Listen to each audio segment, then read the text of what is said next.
വിശുദ്ധ കുരിശിൻ്റെ അടയാളത്താൽ ഞങ്ങളുടെ ശത്രുക്കളിൽ നിന്ന് ഞങ്ങളെ രക്ഷിക്കണമേ. ഞങ്ങളുടെ തമ്പുരാനെ, പിതാവിൻ്റെയും പുത്രൻ്റെയും പരിശുദ്ധാത്മാവിൻ്റെയും നാമത്തിൽ ആമേൻ. ദൈവകരുണ നമുക്ക് അർഹമാക്കാൻ വേണ്ടുന്ന സ്വഭാവവിശേഷങ്ങൾ എന്തെല്ലാമെന്ന് വ്യക്തമാക്കുന്ന വേദഭാഗമാണ് വിശുദ്ധ പൗലോസ് കൊളോസ്യർക്ക് എഴുതിയ ലേഖനം 3-ാം അധ്യായം 12 മുതൽ 15 വരെയുള്ള തിരുവചനങ്ങൾ.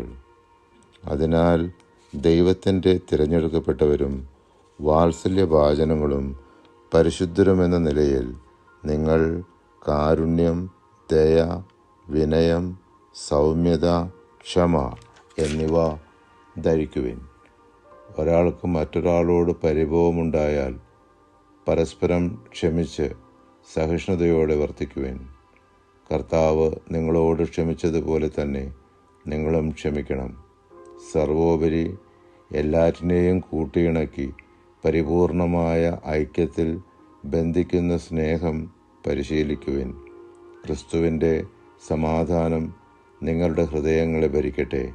ഈ സമാധാനത്തിലേക്കാണ് നിങ്ങൾ ഏക ശരീരമായി വിളിക്കപ്പെട്ടത്. അതിനാൽ നിങ്ങൾ കൃതജ്ഞത നിർഭരരായിരിക്കുവിൻ.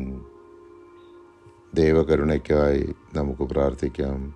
നിത്യപിതാവേ, ഞങ്ങളുടെയും ലോകം മുഴുവൻ്റെയും പാപപരിഹാരത്തിനായി അങ്ങയുടെ ഏറ്റവും വത്സലസുതനും ഞങ്ങളുടെ കർത്താവുമായ ഈശോ മിശിഹായുടെ തിരുശരീരവും തിരുരക്തവും ആത്മാവും ദൈവത്വവും അങ്ങേക്ക് ഞങ്ങൾ കാഴ്ച സമർപ്പിക്കുന്നു.